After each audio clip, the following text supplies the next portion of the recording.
et je vais vous raconter 10 faits sur moi.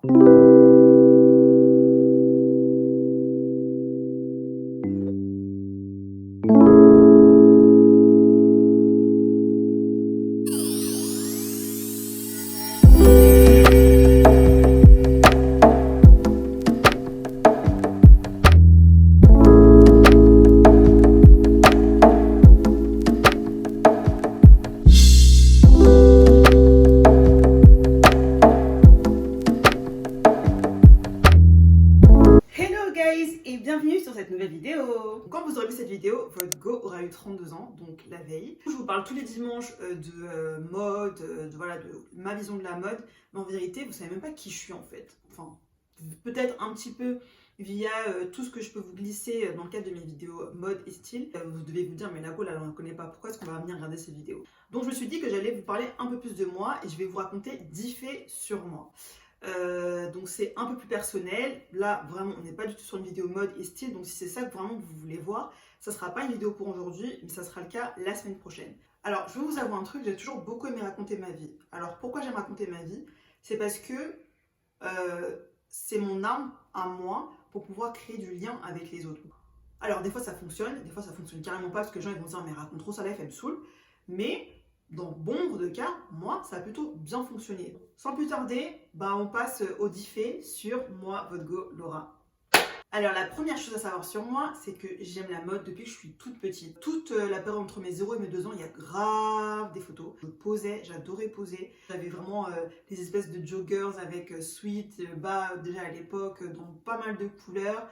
Même quand ma mère j'étais petite, elle m'habillait vraiment super mignon. Je portais des marinières, des trucs très girly, vraiment, mais ma mère elle m'habillait de dingue. Elle m'achetait vraiment des très très très belles tenues. Et du coup, déjà quand j'étais petite, j'avais vraiment, j'étais quand même un bébé trop mignon et stylé quoi. Je me rends compte que ça a toujours été là. Et puis ça a continué en grandissant. Je me rappelle que quand j'étais adolescente, je reprenais un peu les clips de mes artistes féminines préférées. Et puis j'essaie de recréer leur tenue. Donc je regardais les séries juste pour pouvoir regarder la mode. Donc par exemple les Sex and the City, c'était vraiment pour la mode. Les Charmed, les Buffy contre les vampires. J'adorais toute la façon dont la mode pouvait mettre en avant des personnages féminins forts. Jusqu'à aujourd'hui, pour moi, la mode c'est une façon de montrer qui on est, de s'affranchir, voilà, de créer qui on a envie d'être aussi, de se projeter dans le personnage qu'on a envie d'incarner aussi.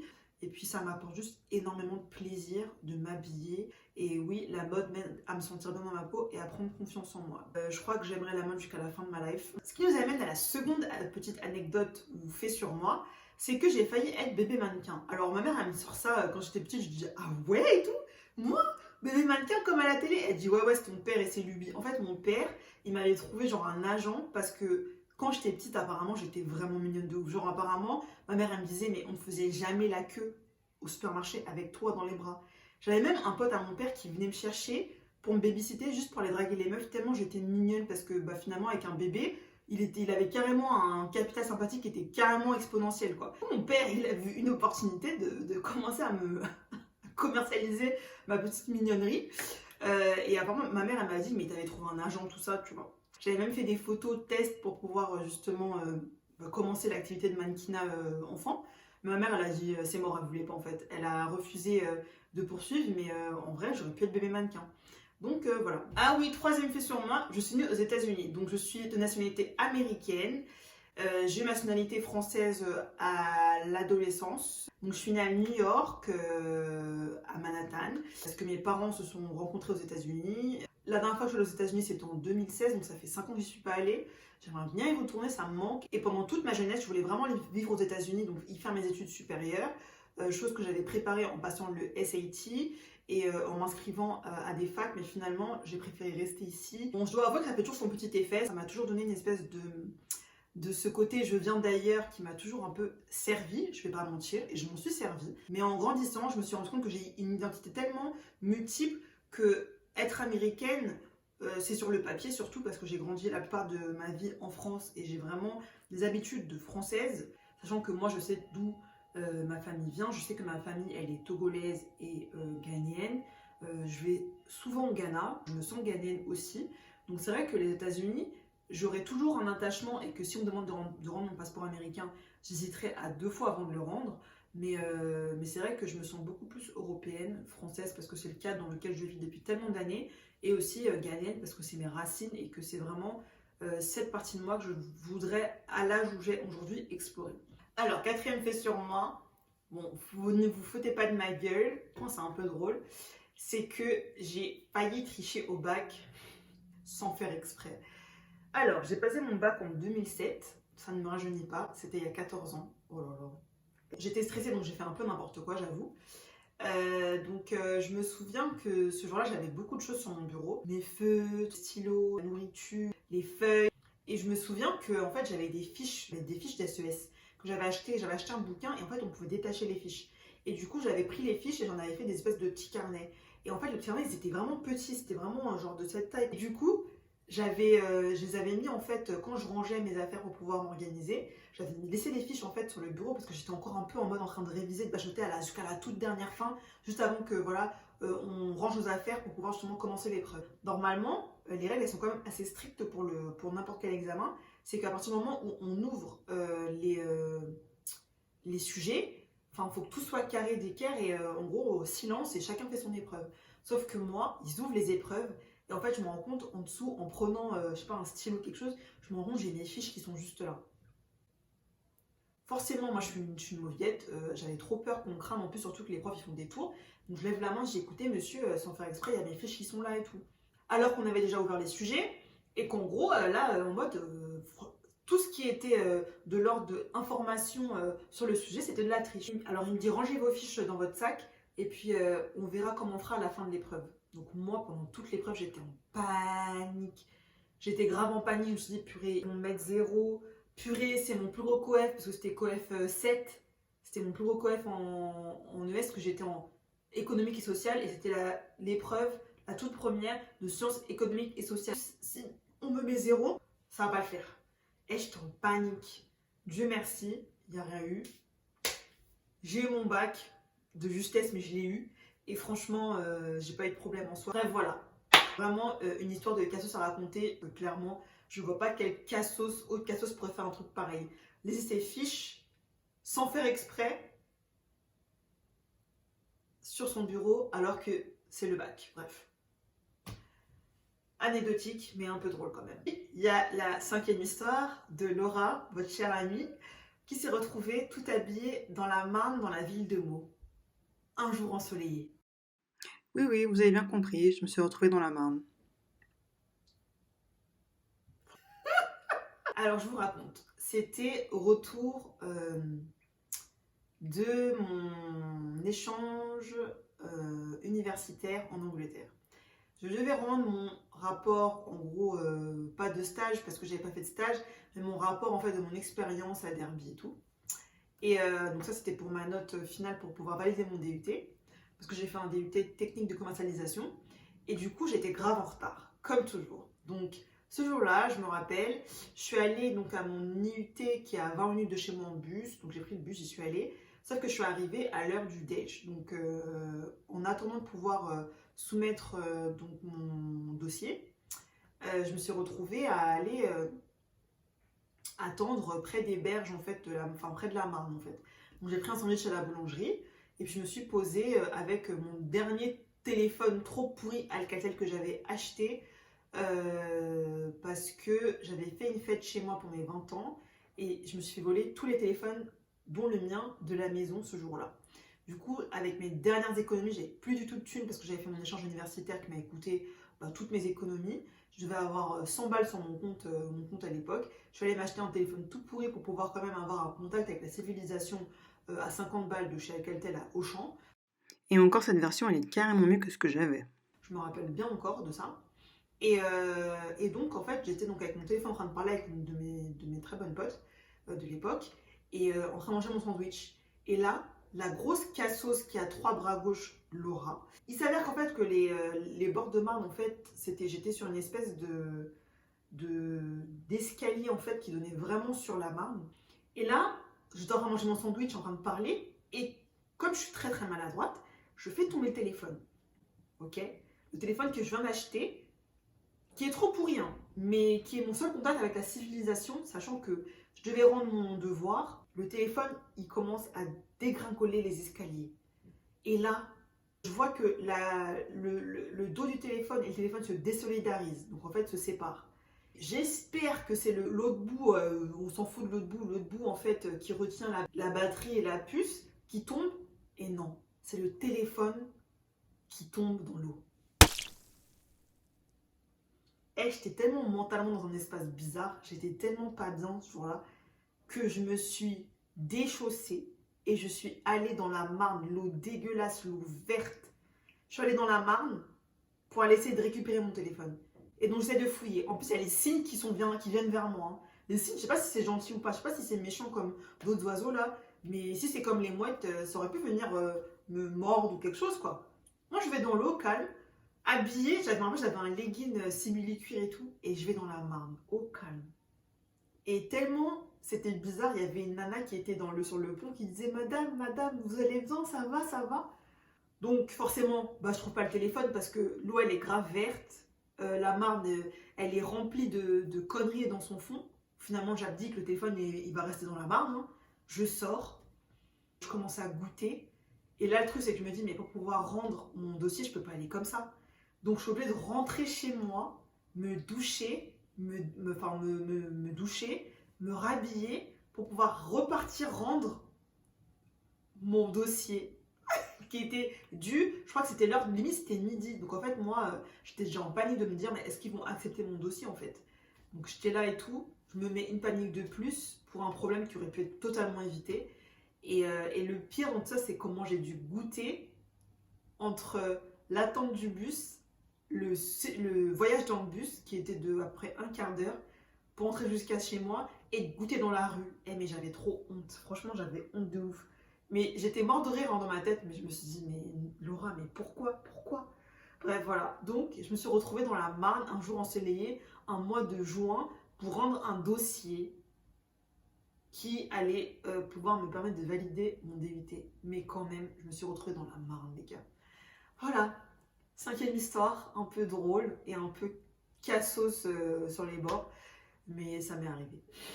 Donc, 6e fait sur moi. Il faut savoir que je suis en ventre sur pattes, genre en mode j'adore manger, j'adore parler de nourriture, je suis hyper gourmande, enfin la bouffe c'est toute ma vie. Enfin, il y a la mode hein, que j'aime et que j'aimerais jusqu'à la fin de ma vie, mais la nourriture hein, c'est autre chose, c'est une autre stratosphère, c'est un truc de dingue, j'adore manger. C'est ma pote de 5e, 4e, enfin de tout le collège et lycée. Qui je pense se reconnaîtra si elle regarde les vidéos, qui m'appelait le ventre sur pattes. On parle de bouffe, hein. Tout le monde autour de moi, il s'évanouit et il n'y a que la bouffe qui est là. C'est comme ça. Je peux même vous dire c'est quoi ma meilleure expérience culinaire. J'avais 10 ans et j'avais mangé un carré d'agneau à l'ail avec des frites. Et jusqu'à aujourd'hui, je me rappelle à quel point j'avais éprouvé de la joie ce jour-là. J'avais trouvé ça tellement bon et c'est à quel point j'aime la nourriture. D'ailleurs, c'est tellement ma vie que j'ai créé une page Instagram qui s'appelle Parle-moi de food où je mets en avant mes recettes, les restos que j'ai testés. Et il y a aussi un blog associé qui s'appelle Parle-moi de food. Donc l'adresse c'est parlemoidefood.wordpress.com. Voilà, donc si vous êtes intéressé par la food, vous êtes des foodies aussi, ça pourrait peut-être vous plaire ce contenu. Voilà. Alors, autre fait sur moi, à l'aube de ma 4e, il m'est arrivé un truc de dingue. Pour pouvoir vous contextualiser un peu, là, aujourd'hui, j'ai les cheveux naturels que je lisse au Steampod.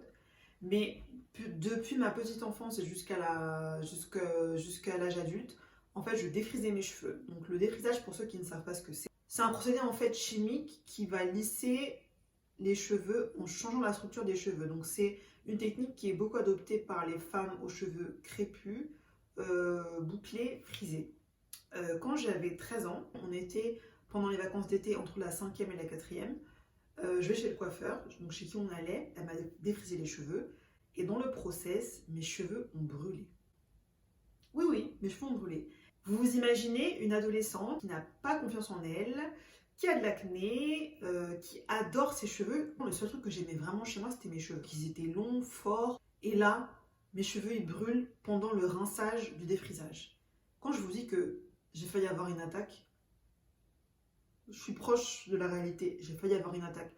Mes cheveux ont brûlé et apparemment la coiffeuse disait que c'était peut-être lié au fait que j'ai été à la piscine et que j'ai mal lavé mes cheveux et que le chlore est resté dans mes cheveux, ce qui a fait que j'avais des trous en fait de brûlure dans mes cheveux. Donc, mais il faut savoir que mes cheveux, ils ont brûlé sur tout le côté, donc devant j'avais tout ça qui était comme si on m'avait rasé les cheveux. Donc là c'était brûlé, c'était un peu brûlé sur le côté là et j'avais des trous dans la tête. Donc imaginez-vous revenir en quatrième, l'année où les hormones sont à fond les ballons, où on a envie de plaire, on a envie d'être jolie et tout, revenir avec mes cheveux brûlés, donc pas du tout esthétique, j'étais horrifiée. Franchement, c'était horrible. Et la coiffeuse, elle a réussi un peu à rattraper le truc en me mettant une espèce d'extension en mode tissage à l'avant, donc elle a tressé mes cheveux à l'avant pour pouvoir recouvrir justement la brûlure, mais j'étais au bout de ma life. Franchement, si vous avez des enfants ou que vous êtes une jeune fille et que vous vous défrisez les cheveux, déjà faites extrêmement attention aux produits que vous utilisez pour vous défriser les cheveux. Moi, je ne suis pas contre le défrisage, mais il faut faire très attention aux produits que vous utilisez. Utilisez des produits qui sont professionnels et qui sont de qualité pour ne pas trop abîmer vos cheveux, parce que déjà le process abîme les cheveux, mais en plus si vous ne prenez pas les bons produits pour limiter la casse, alors là vous êtes foutu. Donc voilà, faites attention parce que ça peut vraiment avoir des effets dévastateurs et moi, je peux vous dire que les premiers mois en quatrième, c'était pas simple en termes de confiance en moi et image de moi parce que franchement, je me trouvais juste trop laide en fait. Voilà. Donc, autre fait sur moi. Autre fait sur moi, vous allez grave rigoler. Alors moi, quand j'étais jeune, j'étais vachement fan de Buffy contre les vampires. Genre, en fait, c'était mon idole. J'avais plusieurs idoles. J'avais Britney Spears, au niveau chanson et tout. Céline Dion, je l'aimais vraiment beaucoup aussi. Et au niveau des séries, j'avais Buffy contre les vampires, mon Prums. Et après, il y avait aussi les Alyssa Milano de Charmed et autres. Et Carrie Bradshaw, parce que la mode, forcément. Mais Buffy, c'était quelque chose. Genre, je la trouvais forte, je la trouvais belle. J'aimais bien en fait le fait que son histoire ne soit pas lisse. Elle avait des histoires qui avaient du contraste, qui étaient dures, qui semblaient réelles en fait. Et j'aimais vraiment beaucoup ce côté badass qu'elle avait. Je kiffais. J'aimais tellement Buffy que je suis allée m'inscrire au taekwondo pour lui ressembler. Parce qu'en fait, à l'époque, pour pouvoir justement nourrir l'amour des séries, il y avait des magazines, j'achetais beaucoup de magazines, genre les séries mag, les saluts, même dans les Star Club, ils racontaient beaucoup d'histoires, il y avait beaucoup d'interviews sur toutes ces idoles de cette époque-là, donc des années 2000, on va dire, 90-2000. Dans le série club, il y avait toujours les dernières infos sur les séries comme Buffy, Roswell et tout ça. Il y avait aussi des fiches en fait des acteurs. En fait, donc j'avais trouvé une fiche de Sarah Michelle Gellar dans un de ces magazines-là. Et en fait, dans le magazine, en fait, il disait que son signe distinctif, c'est qu'en fait, elle était ceinture marron de taekwondo. Donc la go, là, vous avez vu là, elle s'est empressée, l'année de 5e, d'aller s'inscrire au taekwondo. J'ai souffert. J'ai souffert. Je me faisais frapper, j'en pouvais plus. Je l'ai fait ça pendant 1 an. Ça n'a pas duré plus que ça. Je l'ai fait. Je me suis inscrite au taekwondo juste pour ressembler à Sarah Michelle Gellar. Est-ce que vous vous rendez compte? Bref, franchement, j'ai quand même des bons souvenirs de cette année de taekwondo, mais comme c'est dur, c'est trop dur. Et surtout, j'en avais marre de me faire taper. Donc, j'ai arrêté direct. Mais en vrai, avec toutes mes anecdotes, j'avais pensé que je suis grave une cassos. Bon, je suis un petit peu sur les bords, mais je pense quand même que je me suis améliorée et que dans la vie, je m'en sors très bien. Mais il y a encore une anecdote un peu chaude que je dois vous raconter. Alors, vous savez que j'ai mon permis, parce que des fois, si vous me suivez sur Instagram, vous voyez qu'en story, je suis au volant et tout, machin. J'ai mon permis depuis 2014, mais pour avoir ce permis, comment j'ai galéré les amis. Oh là là. Si vous saviez. Alors, devinez combien d'heures j'ai fait pour avoir mon permis de conduire. Pour avoir mon permis de conduire, j'ai mis 2 ans pour l'avoir et j'ai fait plus de 90 heures de conduite. C'est très véridique. Ce qu'il faut comprendre, c'est que moi, je suis une flippée du volant. Je me rappelle que tous les jeux vous savez, les jeux de voiture, genre Grand Theft Auto, des trucs comme ça, j'étais grave nulle. Enfin, franchement, avec la manette, j'arrivais même pas à tourner correctement. Mario, je suis trop nulle. Enfin, bref. Déjà, ça partait pas bien. Mais alors, on m'avait annoncé 40 heures. Au bout de 40 heures, c'était compliqué. Déjà, pour pouvoir maîtriser le volant, il m'a fallu genre 10 heures. Et en plus, moi, je suis quelqu'un, j'ai un peu de mal avec le changement. Donc, c'est-à-dire qu'à chaque fois que je changeais de moniteur, j'ai l'impression que je perdais grave, en fait, de temps. Et donc, c'était catastrophique. Donc, du coup, il a fallu, en fait, que je m'astreigne à conduire avec un moniteur, voire deux, mais au maximum, pour pouvoir justement vraiment progresser. Parce que j'avais vraiment peur au volant en fait. Donc il a fallu en fait que j'aille au-delà de ma peur avant de pouvoir vraiment apprendre à conduire de manière sereine. Sachant qu'en fait, j'ai passé énormément de temps à apprendre avec la mécanique. On m'a même proposé de passer mon permis en automatique, mais j'étais vraiment contre. Et surtout, j'avais vraiment envie de me prouver que je pouvais avoir mon permis manuel et dépasser ma peur et surtout vraiment y arriver parce que c'était vraiment un challenge que je m'étais fixé. C'était d'arriver à conduire en manuel, quoi qu'il arrive. Peu importe l'argent que je devais y mettre parce que j'ai payé mon permis toute seule.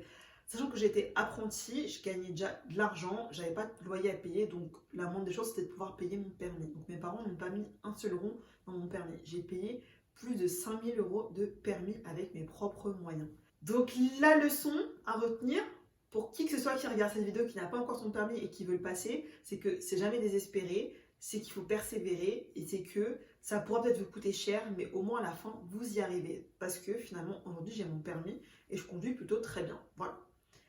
La petite anecdote de Cassos, mais qui montre aussi à quel point je suis quelqu'un de persévérant et que je ne lâche jamais. Quand je veux quelque chose, je suis quelqu'un de super déterminé. C'est-à-dire que quand je veux un truc, même si ça doit me prendre 10 ans pour y arriver, ça va me prendre 10 ans. Je vais essuyer des refus et des échecs, mais je vais y arriver. Voilà. Alors, dernier fait sur moi, c'est je suis en train de créer une marque de vêtements. Alors, je vous ai bien dit au début que je suis fan de mode depuis toute petite. Et il s'avère que quand j'étais jeune, je voulais absolument travailler dans la mode. Au début, je voulais être styliste, mais c'est vrai que la mode, ça a toujours été le truc dans lequel je voulais bosser et ça a toujours été un peu un rêve manqué. Donc, je me suis fait licencier au mois de juillet de l'année dernière et je me suis dit qu'il était temps de réaliser mes rêves et de me lancer. Et donc, du coup, tout ce que je peux vous dire sur cette création de marque, c'est que ça sera une marque Made in Africa, mais que je vais vous en dire beaucoup plus très bientôt et j'espère que vous aurez envie de suivre les backstage de cette création de marque parce que l'objectif c'est de pouvoir partager ça avec vous et de pouvoir vous intégrer dans ce projet en vous demandant vos avis, en vous partageant les dessous et en vous montrant ce qu'il y a derrière le côté un peu glam et très chiadé et très communicatif d'une marque et vous montrer en fait ce que ça implique réellement. Voilà. Donc je vais devenir créatrice de mode en quelque sorte. Je suis trop contente et j'espère que ce projet va fonctionner. Voilà, un projet, on espère toujours que ça fonctionne. Ça fonctionne pas toujours, mais en tout cas j'y crois vraiment dur comme fer. J'espère que ce format de vidéo vous a plu et que ça vous a permis d'en savoir un peu plus sur moi. Vous pouvez toujours aussi me suivre sur ma page Instagram et ma page Pinterest où je partage mon quotidien mode, style et aussi lifestyle. Si la vidéo vous a plu, n'hésitez pas à mettre un petit pouce, à vous abonner et à activer la cloche de notification pour ne rater aucune nouvelle vidéo. Et j'ai plus qu'à vous dire à la semaine pro pour une nouvelle vidéo. Ciao ciao.